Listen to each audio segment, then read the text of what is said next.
So after the absolutely just busted servant that is Charlemagne, does Kriemhild, the 4-star on the banner, or at least one of the 4-stars on the banner next to Roland, does she stack up or does she kind of make the banner look a little poo-poo stinky? Well, Sieg's mom over here, or at least newly acquired mom, is actually quite broken, and as a single target arts berserker, I'm not gonna lie guys, I think she might be better than Galatea and Vlad, which is really funny because they're 5 stars. Galatea is a new 5-star that recently just got buffed, and then they drop Goth Mordred over here, and she's pretty much just taking an absolute fat poo-poo stinky over the both of them, at least in my opinion. But in order to prove why I think that's the case, you know, we're gonna have to actually talk about this servant, but before we do that, let's go ahead and just address the elephant in the room. Some of you guys are not liked or subscribed to the channel, and what are you doing, man? We're within sniffing distance of 20k, and your boy would really appreciate it if you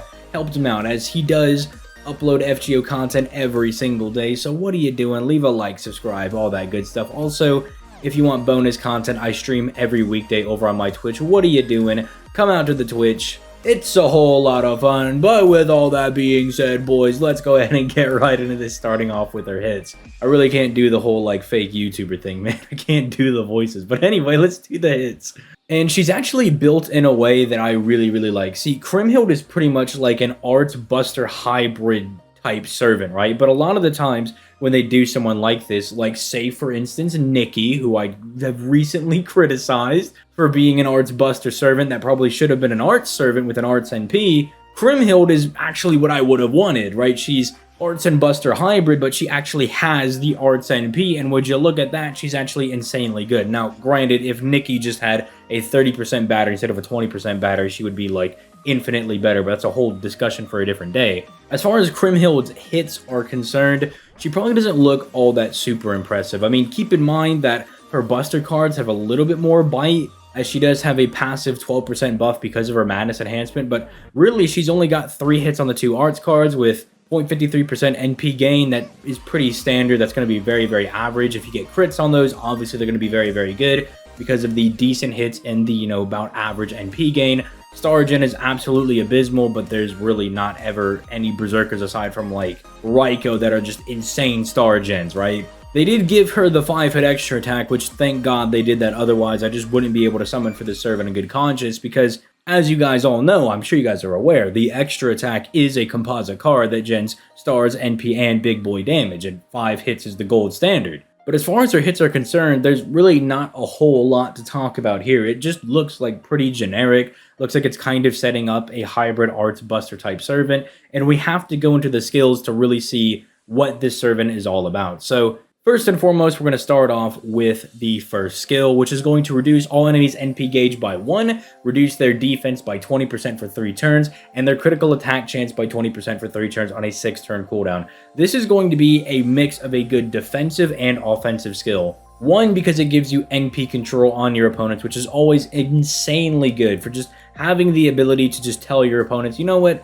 no, I don't think you are going to fire an NP, and exceptionally useful as well when you go into those kind of battles where the enemies just start off at max gauge. It's just a very good thing to have in your repertoire, especially because as an art servant, that actually pairs really nice with Castoria, because that's one of the few things that Castoria doesn't offer you. Castoria offers you things like invincibility and solemn defense buff cleanses, but she doesn't have a way to control the enemy's NP, and so this kind of adds an extra layer of defensive utility to your party, so that's very good. The reducing enemy critical attack chance is one of those necessary evil things. You want your servants to have stuff like this, because pretty much after, you know, Epic of Remnant, you know, story 1.5, the servants and the enemies really just start critting you into oblivion. They start stacking massive crit damage buffs. And so while you might be able to get through part 1 without like getting crit too bad, once you get to 1.5, and especially in the Lost Belts, you're gonna need this to really keep yourself alive. And then reducing the enemy's defense by 20% for 3 turns is just very good for not only providing damage for herself, but for the entire party, because everybody can take advantage of that reduced defense.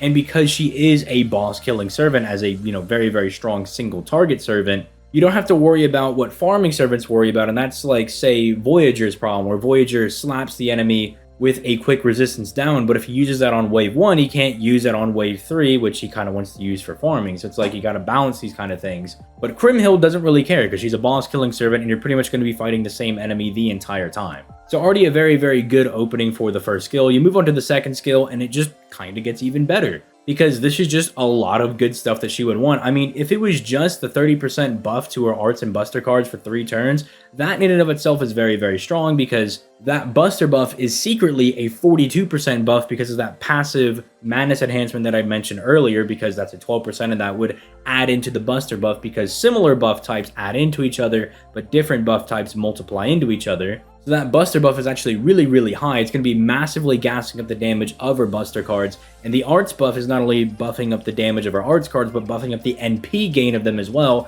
making it a little bit easier for her to kind of loop her NP and get it back.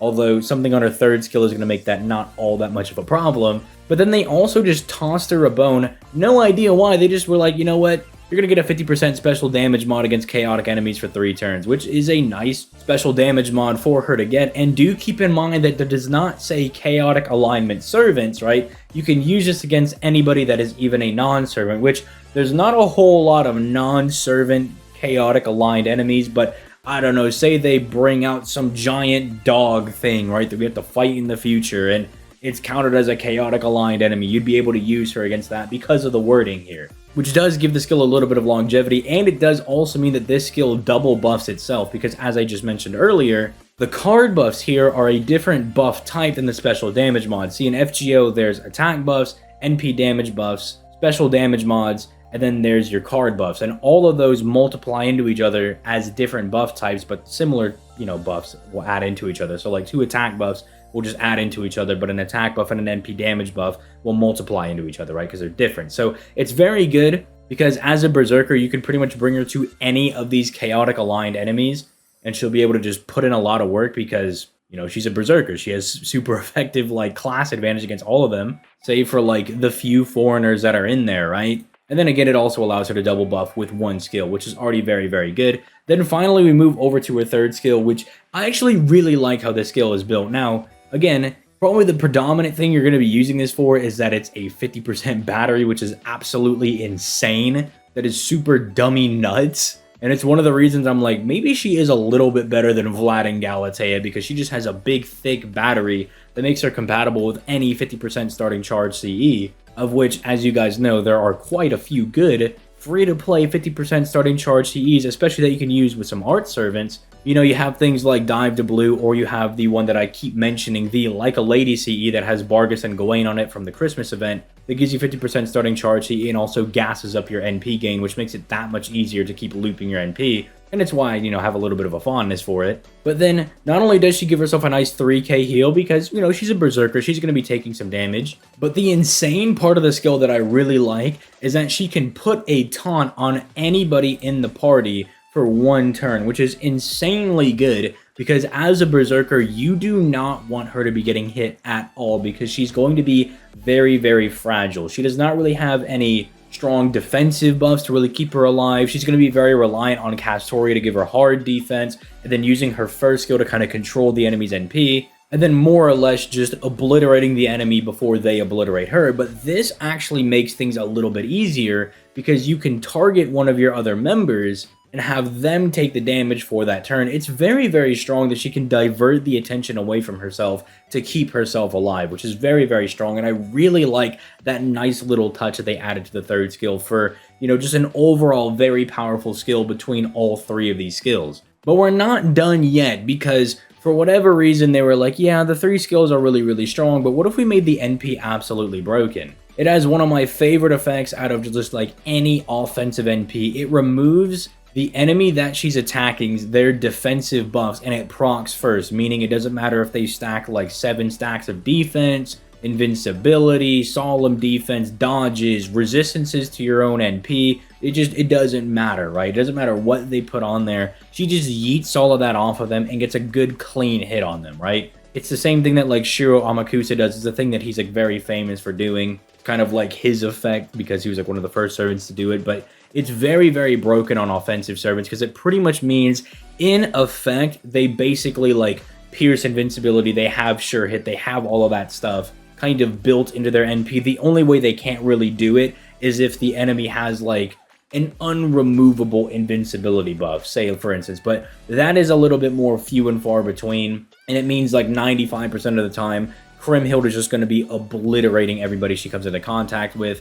But then, for some reason, they also just gave her a 150% special damage mod against dragon enemies. Again, it says dragon enemies, not dragon trait servants, just all dragon enemies. So if you gotta go fight a big dragon, or you fight some big Beast 6 enemy in the future, or you want to go fight Sigurd, it doesn't matter who you want to fight, she's gonna obliterate them. And then if that all wasn't enough, they also just let her smack the enemy with a 20% reduction in their art's resistance for 3 turns, meaning every subsequent NP is going to start doing more and more damage as she stacks that art's resistance down on the enemy. And it also means any other art servants that you're using are going to be doing more damage as well, as this is going to buff up the damage that your other art servants can do, on top of the fact that she already lowers the enemy's defense as well, meaning Kriemhild is really, really good. There's a reason that, as much as you guys know that I really love Galatea and that I've kind of come around to Vlad a little bit, there's a reason I'm feeling very strong in saying that I think she is better than the two of them as a single target arts berserker, because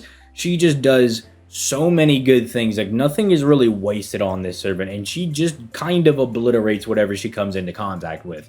It's really weird that she's only a 4-star servant, because she seems a little too good to be a 4-star. Like, this feels like it probably should just be a 5-star servant, but hey, I'm not going to complain. In theory, her being a 4-star means it's easier for me to pull her, but we'll see if that actually pans out. Let me know what you guys think in the comments down below. Are you a fan of Kriemhild? Did this video serve as a catalyst for you to pull her? For those of you wondering, yes, her artist is the same person that drew Mordred. That's why she literally just looks like a goth Mordred, and why I will be referring to her as goth Mordred going here in the future. But yeah, let me know all that in the comments down below. Make sure you leave a like on the video. Make sure you subscribe to the channel, because we are actually really close to 20k, and that is going to be quite the milestone, because then, you know, I've always like looked at 100k as like, man, I'll never hit that. I'll be doing something else. I'll be working in the mines before I hit 100k, but I'm like, nope, that's actually in the distance. I can actually kind of see that coming, which is really, really strange. And it's all thanks to you guys. So, you know, help the boy out, leave a like on the video, subscribe to the channel.